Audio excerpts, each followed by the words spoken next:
Migraine, భుజం నొప్పి, నడుం నొప్పి, మోకాలు నొప్పికి నిజమైన పరిష్కారం ప్రాణ పెయిన్ క్లినిక్ లో.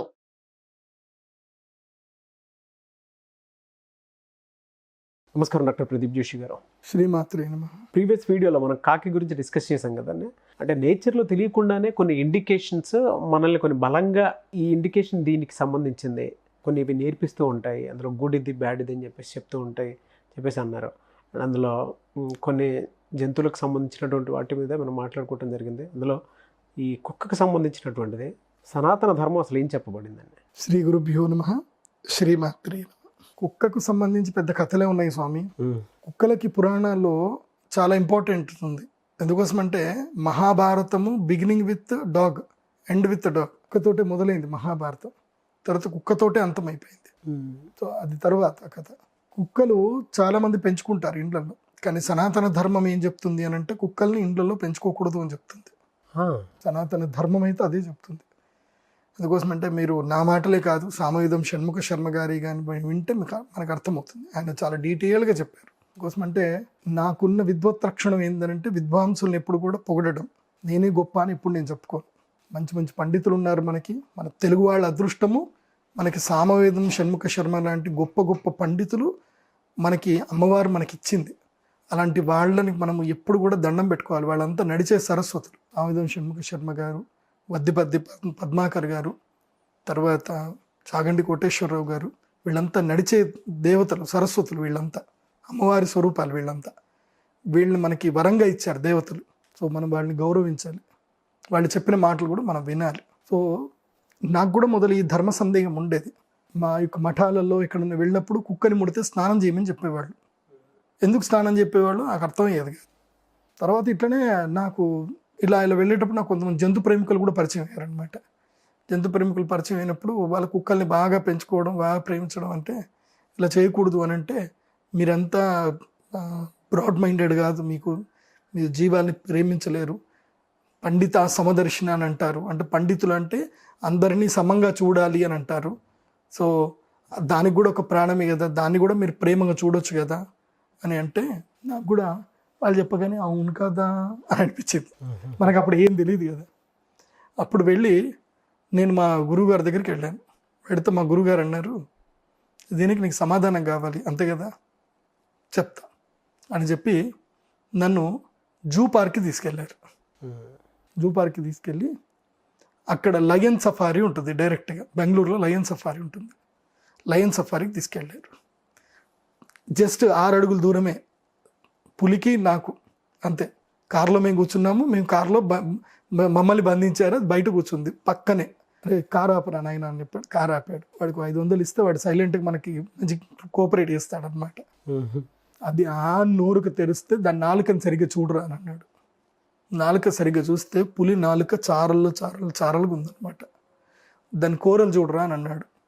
ఎలా ఉన్నాయిరా అని అంటే కూరలు ఉంటాయి. పులికి మనలాగా పళ్ళు ఉండవు, ఎలాంటి కూరలు పళ్ళు ఉంటాయి పులికి.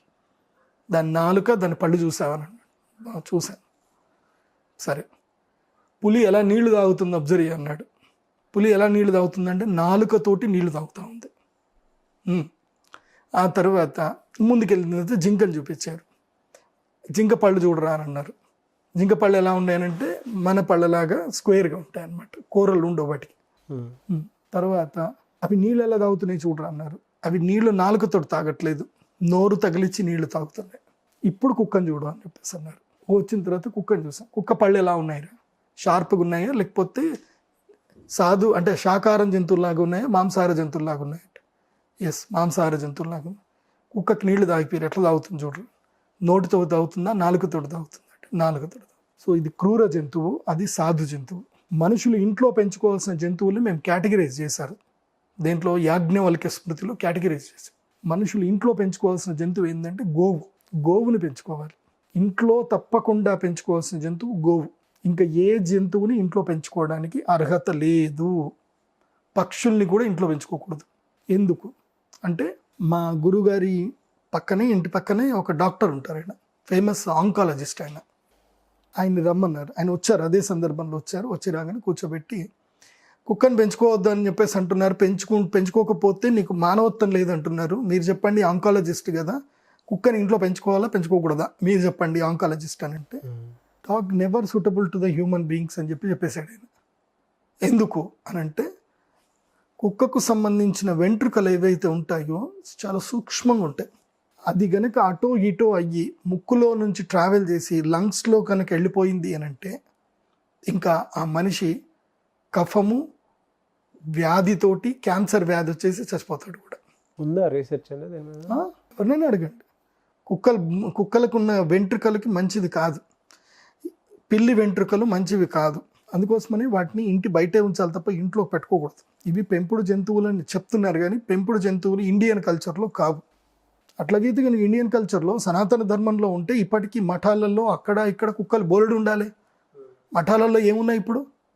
ఆవులే ఉన్నాయి, కుక్కలు లేవు కదా, లేవు. వాళ్ళ సెక్యూరిటీ పర్సన్ కుక్కని కట్టి పెట్టుకోవాలి కదా, పెట్టరు.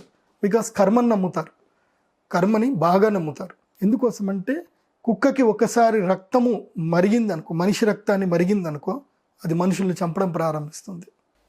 సో దానికి రీసెంట్ ఇన్సిడెంట్ కూడా ఒకటి జరిగింది హైదరాబాద్లోనే. ఓ చిన్న పాపని కోరికి చంపేశాయి, అది బాబుని చంపేసాయి. దారుణం సార్. నాకు ఒక 2 days దానికి మనకి జంతు ప్రేమికులు అంటున్నారు, కుక్కల్ని రోడ్డు మీద ఎన్ని వాహనాలు కొట్టుకొని పోతున్నాయి, ఎన్ని చంపేస్తున్నాయి, అది ఇది అని అంటున్నారు. ఎస్, కరెక్టే. మనుషులు కూడా కొన్ని తప్పులు చేస్తున్నారు, జంతువులను చంపుకుంటూ పోతున్నారు. వాళ్ళు కూడా మెల్లిగా నడిపించాలి, జాగ్రత్తగా నడవాలి. కానీ మనిషికి ఉండే ఔన్నత్యం వేరు, జంతువులకు ఉండే ఔన్నత్యం వేరు. అవి ఉండాల్సిన ప్రదేశాల్లో అవి ఉంటే మనుషులకు ఎలాంటి నష్టం లేదు. మనుషులు ఉండాల్సిన ప్రదేశంలో మనుషులు ఉండాలి, జంతువులు ఉండాల్సిన ప్రదేశంలో జంతువులు ఉండాలి. అయితే ఈ కుక్కలకు మాత్రం శాస్త్రంలో మాత్రం ఒకటి ప్రత్యేకత ఇచ్చారు, వీటికి ఒక ప్రాముఖ్యత ఇచ్చారు. ఏమిటి అంటే, ఇవి ఎప్పుడైనా సరే అకస్మాత్తుగా ఊరిలో ఉన్న కుక్కలన్నీ కూడా అకస్మాత్తుగా కలిసి అరిచాయి అని అంటే, ఏడిచాయి అని అంటే ఆ ఊరికి అరిష్టం రాబోతుంది. ఏ కుక్కలైనా ఏదైనా ప్రత్యేకంగా ఇంటి ముందు వచ్చి అవి ఒక రకమైనటువంటి నక్కలాగా శబ్దం చేస్తూ అరిచాయి అనుకో, అది అరిష్టము. కుక్క ఏడుపు ఎవరు వినకూడదు. కుక్క ఏడుపు గనక వింటే అది కూడా అరిష్టము. సాధారణంగా వాస్తవంగా ఏం జరుగుతుందంటే, ఇప్పుడు నా లైఫ్లో జరిగిన ఇన్సిడెంట్, మా పక్క అపార్ట్మెంట్లో ఎవరో వాళ్ళు కుక్కని తెచ్చిపెట్టుకున్నారు. వాడికి ఏదో వర్క్ ఉండి వాడు వెళ్ళాడు, ఆ కుక్కని ఇంట్లో కట్టేసి వెళ్ళిపోయాడు. అది ఒక 2 గంటలు కామ్గా ఉంది. 2 గంటల తర్వాత దానికి ఏం అర్థం కావట్లేదు ఏం చేయాలో. అది ఏడవడం స్టార్ట్ చేసింది. ఎప్పటి నుంచి? పొద్దున 10 గంటల నుంచి రాత్రి 10 గంటల దాకా అది ఏడుస్తూనే ఉంది, అరుస్తూనే ఉంది. ఇంటి పక్కన ఉన్న వాళ్ళకి, అటు అపార్ట్మెంట్ వాళ్ళకి, ఇటు అపార్ట్మెంట్ వాళ్ళందరికీ కూడా ఒక రకమైనటువంటి యాంగ్జైటీ వచ్చేసింది అందరికి కూడా. అందరూ అప్పటిదాకా ఎవడు కలుసుకున్న వాళ్ళు లేరు. అప్పుడు అందరు కూడా అపార్ట్మెంట్ కిందకి వచ్చి ఏం చప్పుడు, అది ఎందుకు ఏడుస్తుంది, అందరూ వచ్చి ఒక దగ్గర గుమ్మిగూడారు. అంటే ఫ్లాట్లలో వాళ్ళు అప్పటిదాకా ఏ పండుగ కోసం కలుసుకోలేదు అందరూ. దానికోసం అందరూ కలుసుకొని పోలీస్ స్టేషన్ పిలిస్తే, వాళ్ళు ఫోన్ చేస్తే, వాడు అక్కడి నుంచి వస్తే అప్పటిదాకా అది ఏడుపు మానలే. కుక్క ఏడుపు వల్ల ఏం జరుగుతుందంటే, మనిషికి ఆ వైబ్రేషను, ఇప్పుడు కైండ్ ఆఫ్ సౌండ్స్, ఒక రకాలైన సౌండ్స్ వస్తే మనిషికి లోపల తెలియకుండానే ఒక కకావికలం కలుగుతుంది. ఇప్పుడు ఉదాహరణకి, నువ్వు చాలా కఠినాత్ముడు, నీ కళ్ళలో నీళ్ళు ఎప్పుడు కూడా రావు. కానీ సినిమా థియేటర్లో కూర్చున్నప్పుడు ఒక కైండ్ ఆఫ్ సిచ్యువేషన్లో కైండ్ ఆఫ్ మ్యూజిక్ వచ్చినప్పుడు నీకు తెలియకుండా నీ కళ్ళలో నీళ్ళు వచ్చేస్తాయి. అది నిజం కాదు అని నీకు తెలుసు, అది అబద్ధం అని తెలుసు, ఏది తెలిసినా నీ కళ్ళలో నుంచి నీళ్ళు వచ్చేస్తాయి. నువ్వు కూడా ఏడ్చేస్తావు ఆ సిచ్యువేషన్కి. ఆ సిచ్యువేషన్కి ఆ యాక్టింగ్ ఒకటే సపోర్ట్ చేయదు, ఆ బ్యాక్గ్రౌండ్ మ్యూజిక్ కూడా సపోర్ట్ చేస్తుంది. సో కుక్కల అరుపు కూడా అంతే, శబ్దానికి ఒక అద్భుతమైన శక్తి ఉంటుంది. కాబట్టి కుక్కలు ఏడ్చినా, కుక్కలు అరిచినా అది అరిష్టానికి సంకేతం. అరిష్టానికి సంకేతం కాబట్టి కుక్కల్ని చాలా జాగ్రత్తగా చూసుకోవాలి. వాటిని ఎక్కడ ప్రదేశంలో ఉంచాలో అక్కడ ప్రదేశంలో ఉంచాలి. వాటితోటి అతి ప్రేమ పెంచుకుంటే కూడా కష్టమే.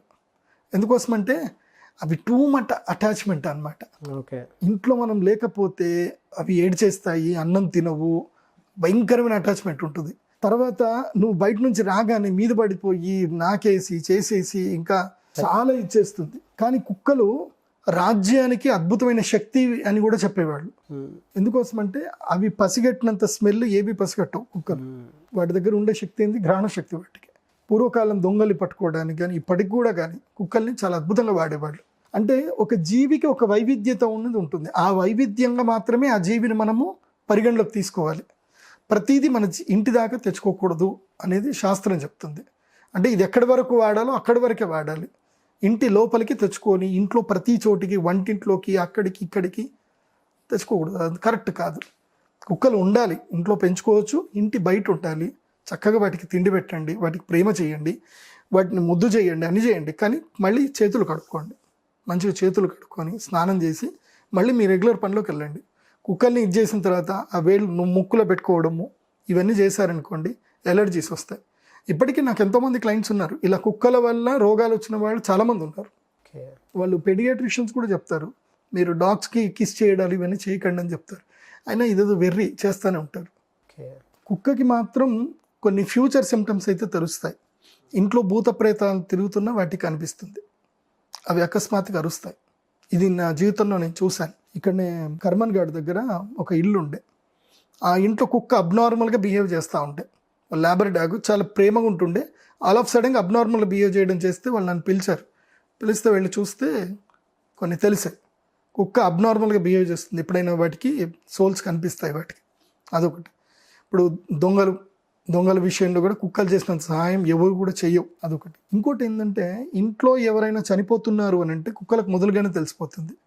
బికాజ్ అవి యమదూతల్ని చూడగలుగుతాయి, కుక్కలకు తెలిసిపోతుంది. మనిషి సెన్స్ చేస్తాయి, మనిషి ఎవరైనా చనిపోతున్నాడు అంటే అవి సెన్స్ చేస్తాయి.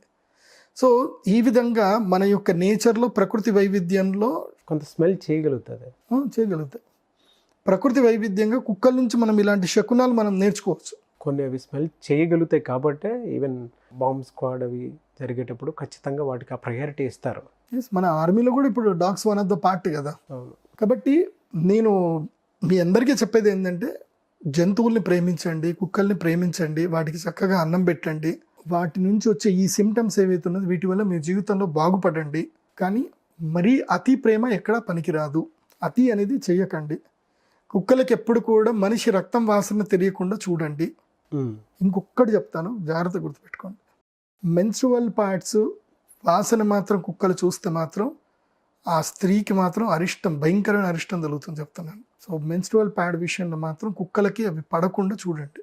ఇవి కొన్ని రహస్యాలు ఉంటాయి, కొన్ని పూర్తిగా చెప్పకూడదు. కాబట్టి కుక్కలకి మాత్రం మనిషి రక్తం వాసన రాకూడదు. వస్తే మాత్రం ఆ మనిషి రక్తం వాసన చూసిన కుక్కని మాత్రం పంపించేసేయాలి, ఇంట్లో ఉంచుకోకూడదు.